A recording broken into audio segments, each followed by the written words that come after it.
এমন কোন নারী আছে যার ভাগ্যে পুত্র সন্তান থাকে না এবং তাকে সারা জীবন নিঃসন্তান হয়ে থাকতে হয়? এবং সেই কাজগুলি কি যেগুলি একজন পতিব্রতা মহিলার জীবনে কখনোই করা উচিত নয়, অন্যথায় তিনি পুত্র লাভ করেন না? বন্ধুরা, একটা সময় ছিল যখন দেবী লক্ষ্মী ভগবান বিষ্ণুকে বলেছিলেন, প্রভু, আজ আমার মনে 3টি প্রশ্ন আছে। এই 3টি প্রশ্নের উত্তর দিয়ে যদি আপনি আমাকে সন্তুষ্ট করেন তাহলে আমার মন অনেক সন্তুষ্ট পাবে। তখন ভগবান বিষ্ণু বলেন, হে দেবী, আপনি আপনার 3টি প্রশ্ন আমাকে নির্দ্বিধায় বলুন। আমি অবশ্যই আপনার প্রশ্নের উত্তর দেওয়ার চেষ্টা করব। তাই দেবী লক্ষ্মী প্রশ্ন করতে গিয়ে বলেন, হে প্রভু, এমন কোন নারী আছে যার ভাগ্যে পুত্র সন্তান থাকে না? আমার দ্বিতীয় প্রশ্ন হলো, কোন স্ত্রী সময়ের আগে বিধবা হয়ে যায় এবং তিনি স্বামী ছাড়া একটি অসুখী জীবনযাপন করে? আমার তৃতীয় প্রশ্ন হলো, এমন কোন মহিলা আছে যার স্বামী থাকা সত্ত্বেও অসুখী জীবনযাপন করে এবং তার জীবনে সে কখনো সুখ পায় না? মা লক্ষ্মীর এই 3টি প্রশ্ন শুনে ভগবান বিষ্ণু বললেন, হে দেবী, আমি আপনাকে একটি গল্প বলছি। এই গল্প শোনার পর আপনি আপনার সমস্ত প্রশ্নের উত্তর পেয়ে যাবেন। তবে এই গল্পটি অবশ্যই মনোযোগ সহকারে শুনতে হবে। তখন দেবী লক্ষ্মী বলতে লাগলেন, হে প্রভু, আমি এই গল্পটি অবশ্যই মনোযোগ সহকারে এবং নিষ্ঠার সঙ্গে শুনব। আপনি দয়া করে বলুন। ভগবান বিষ্ণু বলেন, এক সময়ের কথা, একটি গ্রামে একজন শেঠ বসবাস করতেন। সেই ব্যবসায়ীর 2জন পুত্র সন্তান ছিল এবং তাদের 2জনের বিয়ে হয়েছিল। শেঠ এবং তার স্ত্রী, তারা 2জনে খুবই দুষ্টু প্রকৃতির ছিলেন। ব্যবসায়ীর বড় ছেলে এবং তার স্ত্রীও ছিল দুষ্ট প্রকৃতির, কিন্তু তার ছোট ছেলেটি ছিল খুবই ভালো এবং তার স্ত্রীও ছিল খুবই ভালো প্রকৃতির। সে একাই ঘরের সমস্ত কাজকর্ম করতেন। বাড়ির সবার কাপড় চোপড় ধোয়ার কাজ তিনি একাই করতেন। বাড়িতে এত কিছু কাজ করার পরেও শেঠের বউ আর তার বড় ছেলের বউ সর্বদা তাকে অপমান করতে থাকে। ভগবান বিষ্ণু বলেন, শেঠের বড় পুত্রবধূর একটি পুত্র সন্তান ছিল এবং ছোট পুত্রবধূর একটি কন্যা সন্তান ছিল। শেঠের স্ত্রী সর্বদা তাকে তার মেয়ের জন্য কথা শোনাতেন। ভগবান বিষ্ণু গল্প বলার সময় দেবী লক্ষ্মীকে বলেন, হে দেবী, এখন আমি আপনাকে শেঠের ছোট পুত্রবধূর গল্পটি বলবো, কারণ আপনি তার গল্প থেকে আপনার প্রথম প্রশ্নের উত্তর পাবেন। কোন সেই মহিলা যার ভাগ্যে কখনো পুত্র সন্তান থাকে না? তো এই গল্পটি আপনি মন দিয়ে শুনুন। শেঠের যে বউ ছিল সে ছিল খুবই খারাপ প্রকৃতির মানুষ। সেই জন্য বাড়ির সবাই তার উপর খুবই বিরক্ত ছিল। সে তার ছোট বউকে খুবই কষ্ট দিত। তার পুত্রবধূ নাম ছিল রাধিকা। এই বেচারা রাধিকা ঘরের সব কাজকর্ম করত, তবুও শেঠের বউ তাকে অনেক কষ্ট দিত। রাধিকা ঘরের যতই কাজ করুক না কেন, শেঠের বউ তাকে সব সময় বকাঝকা করতে থাকে। একদিন রাধিকা যখন ঘর ঝাড় দিচ্ছিল, তখন শেঠের বউ তাকে বলল, এত দেরি হয়ে গেছে, তুমি এখনো ঝাড়ু দিতে পারোনি? আমি মন্দিরে যাচ্ছি এবং আমি যতক্ষণ না মন্দির থেকে আসছি ততক্ষণে খাবার যেন রেডি হয়ে যায়। বাড়ি ফিরে আমি খেয়ে নেব। রাধিকা ঘর পরিষ্কার করে রান্না করতে চলে যায়। রান্না করার সময় সে মনে মনে ভাবছিল, আমি বাড়ির এত কাজ করি, তবুও আমার শাশুড়ি সব সময় আমাকেই তিরস্কার করে। এবং সব সময় আমাকেই কষ্ট দেয়। তিনি আমার সাথে কখনো ভালোবেসে একটুকুও কথা বলে না। তিনি ঘরের সমস্ত কাজ আমাকে দিয়েই করান। রাধিকা যখন এসব ভাবছিল তখনই ঘরের দরজায় ঠক ঠক করে আওয়াজ উঠল। রাধিকা ভাবল খাবার এখনো তৈরি হয়নি। আমার শাশুড়ি আজ খুব তাড়াতাড়ি মন্দির থেকে ফিরে এসেছেন। এরপর রাধিকা দরজার কাছে যায় এবং দরজা খুলে দেখেন দরজার বাইরে একজন সাধু মহারাজ দাঁড়িয়ে আছে। তখন সেই সাধু মহারাজ রাধিকাকে বললেন, আমাকে কিছু খাবার দাও, আমার খুবই খিদে পেয়েছে। তখন রাধিকা বলল, আমি তোমাকে খাবার দিতাম, কিন্তু আমার শাশুড়ি খুবই খারাপ প্রকৃতির মানুষ। তিনি আমাকে অনেক বকাঝকা করবেন। আর এখন তিনি মন্দিরে গেছেন, তার মন্দির থেকে আসার সময়ও হয়ে গেছে। যদি তিনি এসে দেখেন আমাকে আপনাকে খাবার দিতে, তাহলে তিনি আমাকে খুবই মারবেন। সেই জন্য আমি আপনাকে খাওয়াতে পারি না। তখন সাধু বলে, অল্প একটু খাবার দাও, আমি সকাল থেকে কিছুই খাইনি। এই কথা শুনে রাধিকার মনে দয়া আসে। রাধিকা বলে, মহারাজ আপনি ভিতরে আসুন, আমি আপনাকে খাবার দিচ্ছি। আর যখন সাধু খাবার খাচ্ছিলেন তখনই হঠাৎ রাধিকার শাশুড়ি মন্দির থেকে বাড়িতে ফেরে। সাধুকে খাবার খেতে দেখে তিনি বলেন, এটি আমার কোনো লঙ্গরখানা নয় যে কেউ এসে এখানে খাবার খেয়ে চলে যাবে। এই সাধুকে কেন তুমি খাবার দিলে? খাবার কি বিনা পয়সায় আসে?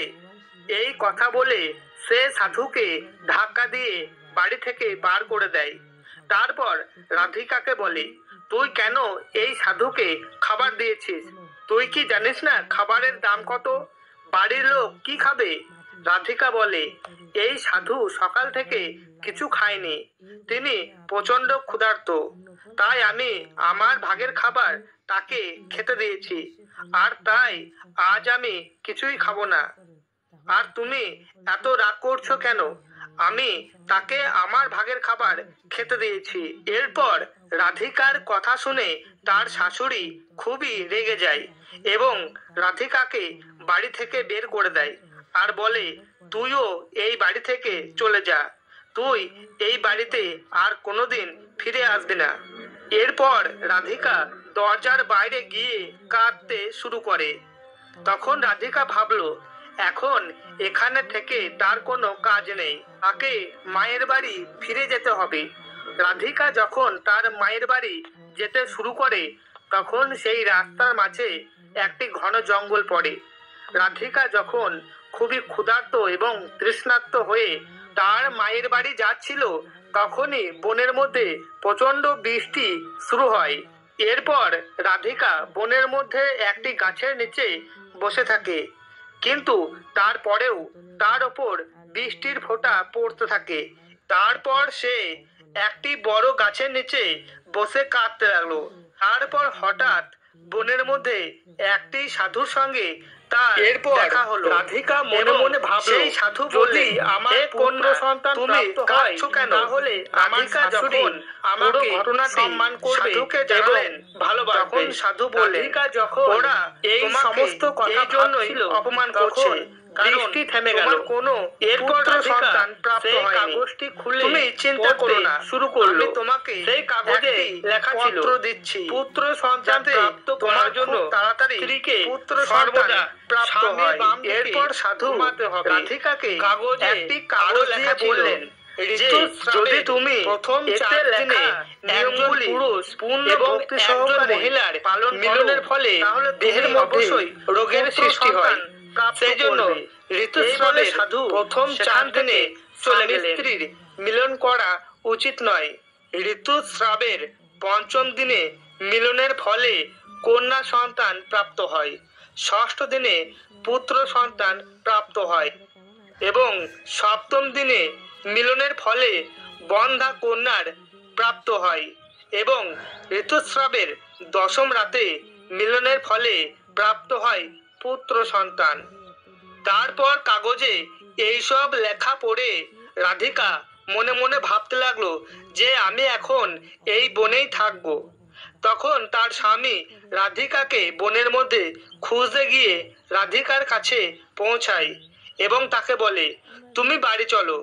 তখন রাধিকা তার স্বামীকে কাগজে লেখা সমস্ত কথা বলে আর বলে, আমি এখন এখানেই থাকবো যতক্ষণ না আমার পুত্র সন্তান প্রাপ্ত হচ্ছে। তারপর রাধিকা তার ঋতুস্রাবের 10ম দিনে তার স্বামীর সাথে মিলন করে এবং সে গর্ভবতী হয়ে যায়। আর পরের দিন সকালে রাধিকা যখন পূজায় বসে তখন তার স্বামী বনের মধ্যে কাঠ কাটতে চলে যায়। তার কিছুক্ষণ পর একটি ভয়ানক ঝড় ওঠে, যার ফলে তার কুড়ে ঘর উড়ে যায় এবং প্রবল বৃষ্টি শুরু হয়। তারপরে নিজেকে বৃষ্টি থেকে বাঁচানোর জন্য রাধিকা একটি বড় গাছের নিচে আশ্রয় নেয়। সেই গাছে 2টি রাক্ষস বাস করত। সেই সময় তারা বাইরে গিয়েছিলেন এবং কিছুক্ষণ পর সেই রাক্ষস দুটি গাছের ওপর এসে বসলেন এবং রাধিকাও সেই একই গাছের নিচে বসে রইল। এরপর রাক্ষস বলল, সোনার পর্বতে চলো, আমি এখনই এই গাছটি উড়িয়ে আমরা সোনার পর্বতে নিয়ে যাচ্ছি। একই গাছের নিচে রাধিকা বসেছিল, তার সাথে সেও উঠতে শুরু করে। কিন্তু রাক্ষস দুটি জানে না যে সেই একই গাছে একজন মহিলাও বসে আছে। তারপর কিছুক্ষণের মধ্যে দুজন স্বর্ণদ্বীপে পৌঁছে যায়। তারপর তারা দুজনে গাছ থেকে নেমে শিকার করতে চলে যায়। রাধিকা যখন গাছের গোড়া থেকে সোনার দ্বীপে পা রাখে তখন সে দেখতে পায় যে এখানে সবকিছুই সোনা দিয়ে তৈরি। তাই সে তাড়াতাড়ি তার শাড়ির আঁচলে যতটা সম্ভব সোনা ভর্তি করে আবার সেই গাছের গোড়ায় গিয়ে বসে পড়ে। এরপর 2 রাক্ষস শিকার করে এসে গাছের ওপর বসলো এবং তারা দুজনে একে অপরকে বলতে লাগলো, চলো এখান থেকে চলে যাই। এরপর তারা সেখানেই পৌঁছে যায় যেখানে রাধিকার কুড়ে ঘরটি ছিল। তারপর রাধিকা গাছের গোড়ায় চুপচাপ বসে রইল যতক্ষণ না উভয় রাক্ষস সেখান থেকে চলে যায়। অতঃপর ভগবান বিষ্ণু কাহিনীর বর্ণনা দিতে গিয়ে মা লক্ষ্মীকে বলেন, এখন গল্পটি মনোযোগ সহকারে শোনো, কারণ এর মাধ্যমে আপনি জানতে পারবেন যে কোন স্ত্রী পুত্র সন্তান থাকে না। তারপর ভগবান বিষ্ণু বলেন, কিছুক্ষণ অপেক্ষা করার পর রাক্ষস দুটি যখন সেখান থেকে চলে যায় তখন রাধিকা সোনা নিয়ে গাছ থেকে নেমে ভাবতে লাগলো, এই সোনা নিয়ে আমি বাড়িতে যাব। এত সোনা দেখে আমার শাশুড়ি নিশ্চয়ই আমাকে ভালোবাসবে এবং আমাকে কষ্ট দেওয়া বন্ধ করে দেবে এবং আমাকে ঘরের কোনো কাজ করতে দেবে না। রাধিকা যখন এই সমস্ত কথা ভাবছিল তখন তার স্বামী জঙ্গল থেকে কাঠ কেটে তার কাছে আসে। রাধিকাকে বলে, এত সোনা তুমি কোথায় পেলে? রাধিকা তার স্বামীকে রাক্ষসের পুরো কথাটা খুলে বলে। বাড়ি যাওয়ার পর রাধিকা তার শাশুড়িকে সমস্ত সোনা দিয়ে দিল। তারপর এত সোনা দেখে শাশুড়ি খুবই খুশি হয়ে গেল এবং তাকে জিজ্ঞাসা করতে লাগলো, এত সোনা তুমি কোথা থেকে আনলে? রাধিকা তার শাশুড়িকে সেই সমস্ত ঘটনা খুলে বলল। রাধিকার শাশুড়ি বলল, এই সোনাতে কি হবে, যখন ওখানে এত বেশি সোনা ছিল তোমাকে আরো বেশি সোনা আনতে হতো। আমার আরো সোনা লাগবে, তুমি দেখো আমি ওই জায়গায় গিয়ে কতটা পরিমাণ সোনা আনি।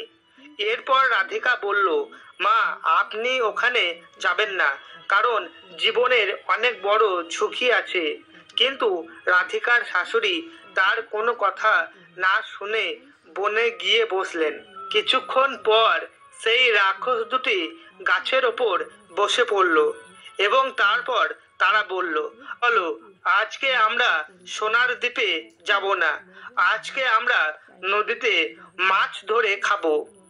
এই কথা বলে রাক্ষস দুটি গাছটিকে উড়িয়ে নদীর দিকে নিয়ে যাচ্ছিল। তখনই রাধিকার শাশুড়ি বলল, তোমরা কেন এই গাছটিকে সোনার পর্বতের দিকে নিয়ে যাচ্ছ না? আর তখনই রাক্ষস দুটির নজর রাধিকার শাশুড়ির ওপর পড়ে। রাধিকার শাশুড়ি ভাবলো, এটা আমি কি বলে ফেললাম, এবার তো রাক্ষস আমাকে মেরে ফেলবে। তারা তো জেনে যাবে এই গাছে আরো একজন আছে। দুজনে দেখলো এই গাছে একজন স্ত্রী বসে রয়েছে। এরপর রাক্ষস গাছটিকে জোরে জোরে নাড়াতে শুরু করে। তার ফলে রাধিকার শাশুড়ি গাছ থেকে নিচে পড়ে মারা যায়। তারপরে যখন তার পরিবারের সদস্যরা তার মৃত্যুর খবর জানতে পারলেন, তখন সবাই সেখানে উপস্থিত হলেন এবং রাধিকা বলতে শুরু করলেন, তিনি অতিরিক্ত লোভ করেছিলেন এবং তার শাস্তি তিনি পেয়েছেন। বন্ধুরা, গল্পটি বর্ণনা করতে গিয়ে ভগবান বিষ্ণু বলেছেন যে এইভাবে রাধিকার শাশুড়ি মারা গেল, তাই আমাদের কখনোই লোভ করা উচিত নয়। এরপর রাধিকা প্রসব করলেন। রাধিকা একটি পুত্র সন্তান হয়েছিল। পুত্র সন্তান জন্মের পর রাধিকা খুবই খুশি হয়েছিলেন এবং তিনি তার বাড়িতে একটি বড় করে ভোজের আয়োজন করেছিলেন, যাতে তিনি তার বাড়িতে অনেক পণ্ডিত ও সাধু মহাত্মাদের খাবার পরিবেশন করতে পারেন। রাধিকার বাড়িতে খাবার খাওয়ার পরে সমস্ত সাধু পণ্ডিত ব্রাহ্মণ মহাত্মারা তাকে অনেক আশীর্বাদ করলেন। আর অন্যদিকে শ্বেতের বড় ছেলের পুত্রবধূ, যে সবসময় রাধিকাকে তার ছেলের বিষয়ে কটূক্তি করত, তার মুখ চিরতরে বন্ধ হয়ে গেল। তখন ভগবান বিষ্ণু মা লক্ষ্মীকে বললেন, আমি আমার কাহিনী এখানেই শেষ করছি। এখন আমি আপনাকে আপনার প্রশ্নের উত্তর দেব। আপনার প্রথম প্রশ্ন ছিল, কোন নারীর ভাগ্যে পুত্র সন্তান থাকে না? যে মহিলারা সাধুর দ্বারা কাগজে দেওয়া নিয়ম এবং তার বিপরীতে কাজ করে, তাদের কখনো সন্তান হয় না। এবং যে মহিলারা ভীত নন এবং সর্বদা নিজের স্বামীর সঙ্গে লড়াই করে এবং তাদের স্বামীর প্রতি সর্বদা রেগে থাকেন, তাদের ভাগ্যেও পুত্র সন্তান থাকে না। তাই প্রত্যেক নারীর উচিত তার স্বামীকে সম্মান করা। আর আপনার দ্বিতীয় প্রশ্ন ছিল যে, কে সেই নারী যে সময়ের আগে বিধবা হয়? যে স্ত্রী স্বামী ছাড়া অসুখী জীবনযাপন করে। যেসব মহিলারা স্বামী থাকা সত্ত্বেও সিঁদুর লাগান না, মঙ্গলসূত্র পরেন না এবং যেখানে যান সিঁদুর ছাড়া এবং মঙ্গলসূত্র ছাড়াই যান, এমনকি তারা স্বামীর কথা শোনে না। আর যদি তাদের অন্য কোনো পুরুষের সাথে সম্পর্ক থাকে, তাহলে এই ধরনের মহিলারা অকালেই বিধবা হয়ে যায়। তাই একজন বিবাহিত মহিলার একটি পতিব্রতা নারীর জীবনযাপন করা এবং সকালে ঘুম থেকে উঠে স্নান করা, তারপর খাবার তৈরি করা, যাতে ঘরে সুখ শান্তি বজায় থাকে। ভিডিওটি যদি আপনাদের ভালো লাগে এবং মন চায়, তাহলে কমেন্টে জয় শ্রীকৃষ্ণ